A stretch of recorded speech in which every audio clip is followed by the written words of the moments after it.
Hello, आप सभी कैसे हैं। आप सभी का मेरे यूट्यूब चैनल जीके हल्ट में स्वागत है। आज हम लोग आरआरबी एनटीपीसी के लिए जीके जीएस के महत्वपूर्ण टॉप 30 प्रश्नों को देखेंगे। ये सभी प्रश्न होने वाले आगामी रेलवे आरआरबी एनटीपीसी एग्जाम के लिए बेहद ही महत्वपूर्ण होने वाले हैं, तो वीडियो आखिरी तक ज़रूर देखिएगा और सभी प्रश्नों को आप लोग अच्छे से याद कर लीजिएगा। मुझे कमेंट करके भी बताइएगा कि आपको 30 प्रश्नों में से कितने प्रश्नों के जवाब सही पता थे। तो चलिए आइए एक एक करके शुरू करते हैं। निम्नलिखित में प्राथमिक क्षेत्र किसे कहा जाता है? सही जवाब क्या होगा? तो निम्नलिखित में प्राथमिक क्षेत्र किसे कहा जाता है? तो करेक्ट आंसर ऑप्शन ए होगा, कृषि क्षेत्र को। कृषि क्षेत्र को प्राथमिक क्षेत्र कहा जाता है, यानी राइट आंसर क्या होगा? तो ऑप्शन ए हो जाएगा। निम्न में से कौन संत महाराष्ट्र से थे? करेक्ट आंसर क्या होगा? तो निम्न में से कौन से संत महाराष्ट्र से थे? तो राइट आंसर ऑप्शन बी होगा, संत तुकाराम जो थे यह कहाँ से थे? तो महाराष्ट्र राज्य से थे संत तुकाराम, यानी करेक्ट आंसर क्या होगा? तो ऑप्शन बी हो जाएगा। सिखों के किस गुरु का जन्म पटना साहिब में हुआ था? राइट आंसर क्या होगा? तो सिखों के किस गुरु का जन्म जो है पटना साहिब में हुआ था? तो सही जवाब ऑप्शन सी होगा, गुरु गोविंद सिंह। गुरु गोविंद सिंह जी का जन्म जो है यह पटना साहिब में हुआ था, यानी सही जवाब क्या होगा? तो आपका ऑप्शन सी राइट होगा। राग मियाँ की मल्हार का रचयिता किसे माना जाता है? बेहद ही महत्वपूर्ण प्रश्न है। राग मियाँ की मल्हार का रचयिता माना जाता है तानसेन को, यानी सही जवाब क्या होगा? तो ऑप्शन बी हो जाएगा, राग मियाँ की मल्हार का रचयिता तानसेन को माना जाता है। आजीवक संप्रदाय के संस्थापक कौन थे? आपके ऑप्शंस हैं आनंद, उपाली, राघुलोभद्र, मखली गोसाल। सही जवाब क्या होगा? तो आजीवक संप्रदाय के संस्थापक कौन थे? तो करेक्ट आंसर ऑप्शन डी होगा, मखली गोसाल थे आजीवक संप्रदाय के संस्थापक, यानी सही जवाब क्या होगा? तो ऑप्शन डी हो जाएगा, आजीवक संप्रदाय के संस्थापक मखली गोसाल थे। सरहुल पर्व का संबंध किस राज्य से है? करेक्ट आंसर क्या होगा? तो सरहुल पर्व का संबंध जो है यह आपका झारखंड राज्य से है। राइट आंसर क्या होगा? तो ऑप्शन ए हो जाएगा, सरहुल जो पर्व है यह झारखंड राज्य से संबंधित है, यानी करेक्ट आंसर ऑप्शन ए होगा। पोंगल किस राज्य का प्रमुख त्योहार है? अगर आप लोगों को ये वीडियो पसंद आए तो एक लाइक ज़रूर कीजिएगा और अगर आप इस चैनल पर नए होंगे तो सब्सक्राइब भी कर लीजिएगा। पोंगल किस राज्य का प्रमुख त्योहार है? सही जवाब क्या होगा? तो ऑप्शन डी हो जाएगा, तमिलनाडु राज्य का। पोंगल जो है यह तमिलनाडु राज्य का प्रमुख त्योहार है, यानी सही जवाब क्या होगा? तो ऑप्शन डी। नंदी हिल्स किस शहर के निकट स्थित है? करेक्ट आंसर क्या होगा? तो नंदी हिल्स जो है यह किस शहर के निकट स्थित है? तो करेक्ट आंसर ऑप्शन ए होगा, मैसूर। नंदी हिल्स जो है यह मैसूर शहर के निकट स्थित है, यानी सही जवाब क्या होगा? तो ऑप्शन ए हो जाएगा। भारतीय सर्वेक्षण निम्न में से किसके अधीनस्थ आता है? आपके ऑप्शंस हैं पर्यावरण एवं वन मंत्रालय, गृह मंत्रालय, रक्षा मंत्रालय या विज्ञान एवं प्रौद्योगिकी मंत्रालय। सही जवाब क्या होगा? तो भारतीय सर्वेक्षण जो है यह किसके अधीनस्थ आता है? तो राइट आंसर ऑप्शन बी होगा, गृह मंत्रालय। भारतीय सर्वेक्षण जो है यह गृह मंत्रालय के अधीनस्थ आता है, यानी राइट आंसर क्या होगा? तो आपका ऑप्शन बी होगा। एशियाटिक सोसाइटी ऑफ बंगाल के संस्थापक कौन थे? सही जवाब क्या होगा? तो एशियाटिक सोसाइटी ऑफ बंगाल के जो संस्थापक थे वह सर विलियम जोन्स थे। यानी राइट आंसर क्या होगा? तो option C, Asiatic Society of Bengal के संस्थापक सर विलियम जोन्स थे। सांची का महान स्तूप कहाँ पर है? बेहद ही महत्वपूर्ण प्रश्न है, स्टार मार्क कर लीजिए। कई बार एक क्वेश्चन पूछा गया है, पूछा जा सकता है, महत्वपूर्ण प्रश्न है। सांची का जो महान स्तूप है यह कहाँ पर है? तो राइट आंसर ऑप्शन ए होगा, मध्य प्रदेश में है सांची का महान स्तूप। और सांची के महान स्तूप को किस शासक ने बनवाया था? तो मौर्य वंश के महान सम्राट अशोक ने सांची के स्तूप को बनवाया था। चित्तौड़ दुर्ग में विजय स्तंभ किसने बनवाया था? सही जवाब क्या होगा? तो चित्तौड़ दुर्ग में विजय स्तंभ को राणा कुंभा ने बनवाया। यानी राइट आंसर क्या होगा? तो ऑप्शन ए हो जाएगा, चित्तौड़ दुर्ग में विजय स्तंभ को राणा कुंभा ने बनवाया था। अंतरिक्ष में सर्वाधिक प्रवास करने वाली महिला अंतरिक्ष यात्री है।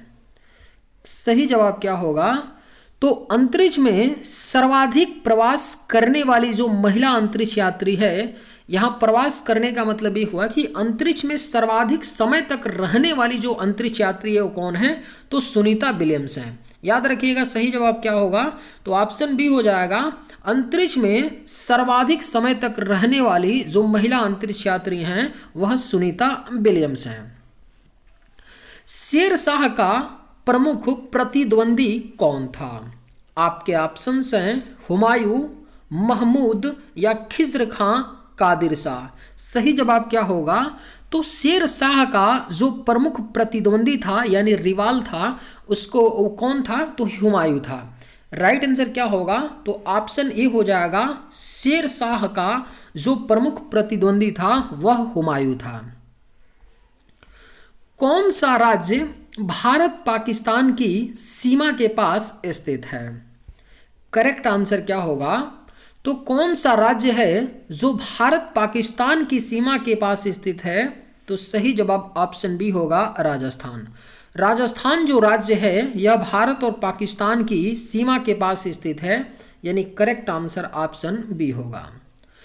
अपने पिता की हत्या करके इनमें से कौन गद्दी पर बैठा था? करेक्ट आंसर क्या होगा? तो अपने पिता की हत्या करके कौन गद्दी पर बैठा था? तो राइट आंसर ऑप्शन डी होगा, अजातशत्रु। अजातशत्रु जो था यह अपने पिता की हत्या करके गद्दी पर बैठा था। पहले के समय में सोच सकते हैं कि पुत्र अपने पिता की हत्या करके गद्दी पर बैठ जाते थे, ऐसा सिचुएशन हुआ करता था। अब अजातशत्रु के जो पिता कौन थे जिनकी हत्या करके अजातशत्रु गद्दी पर बैठा था? तो याद रखिएगा, बिंबिसार। बिंबिसार जो था वह अजातशत्रु का पिता था। तो याद रखिएगा, बिंबिसार की हत्या करके अजातशत्रु ने गद्दी पर बैठा था। राजा राम मोहन राय किससे संबंधित नहीं है? आपके ऑप्शंस हैं अंग्रेजी शिक्षा, सती प्रथा, संस्कृत शिक्षा या विधवा पुनर्विवाह। करेक्ट आंसर क्या होगा? तो राजा राम मोहन राय जी किससे संबंधित नहीं है? तो सही जवाब ऑप्शन सी होगा, संस्कृत शिक्षा। संस्कृत शिक्षा से राजा राम मोहन राय संबंधित नहीं है, आपका अंग्रेजी शिक्षा से हैं, सती प्रथा से भी हैं और विधवा पुनर्विवाह, इन तीनों से संबंध है राजा राम मोहन राय जी का, लेकिन संस्कृत शिक्षा से नहीं है। एरन अभिलेख का संबंध किस शासक से है? करेक्ट आंसर क्या होगा? तो एरन अभिलेख का जो संबंध है यह भानुगुप्त से है। सही जवाब क्या होगा? तो ऑप्शन बी हो जाएगा, एरन अभिलेख का जो संबंध है यह किससे है? तो भानुगुप्त से है। हितोपदेश के लेखक कौन कहलाते हैं? करेक्ट आंसर क्या होगा? तो हितोपदेश के जो लेखक हैं यह नारायण पंडित कहलाते हैं। यानी राइट आंसर क्या होगा? तो ऑप्शन सी हो जाएगा, हितोपदेश के जो लेखक हैं वो कौन कहलाते हैं? तो नारायण पंडित कहलाते हैं। नाट्य शास्त्र शास्त्र की रचना किसने की थी? बेहद ही महत्वपूर्ण प्रश्न है।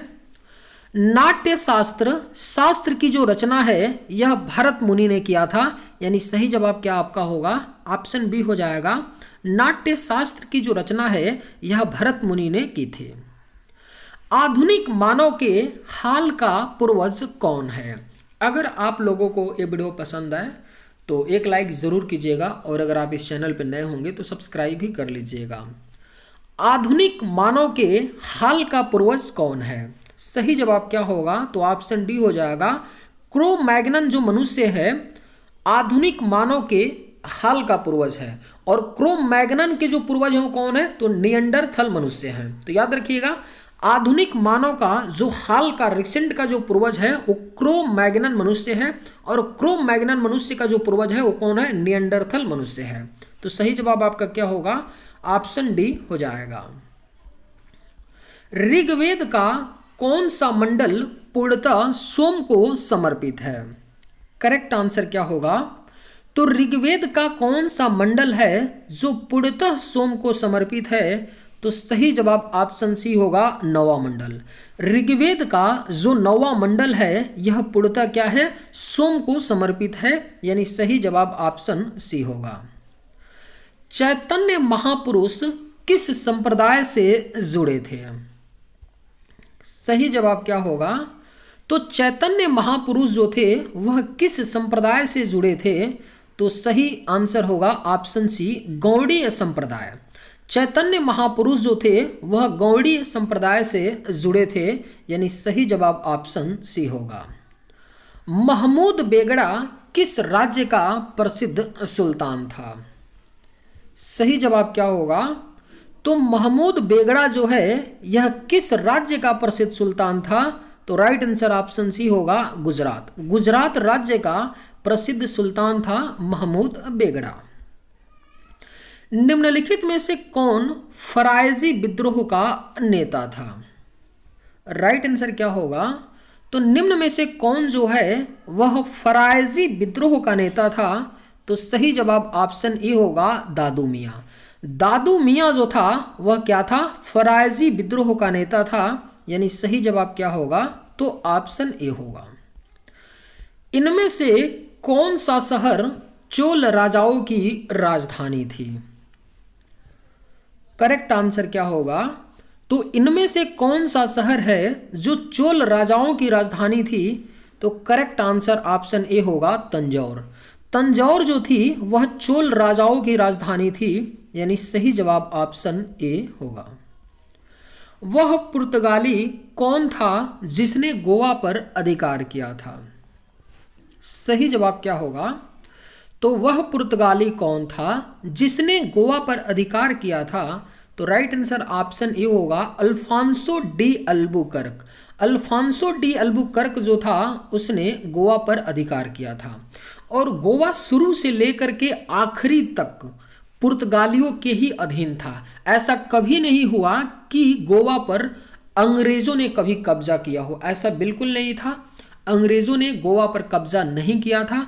आखिरी समय तक गोवा पर कब्जा पुर्तगालियों का था। भारत 1947 में आज़ाद हो गया था, उसके बावजूद भी गोवा क्या था, तो पुर्तगालियों के अधीन था। 1947 के बाद भी 1961 में 1961 में पुर्तगालियों से गोवा को क्या किया गया, आज़ाद किया गया। सोच सकते हैं 47 में आज़ाद हुए थे, तकरीबन आपके 14 या 15 साल तक क्या था, आज़ादी के बाद भी वह पुर्तगाली गोवा जो था पुर्तगालियों के अधीन था, अधिकार में था।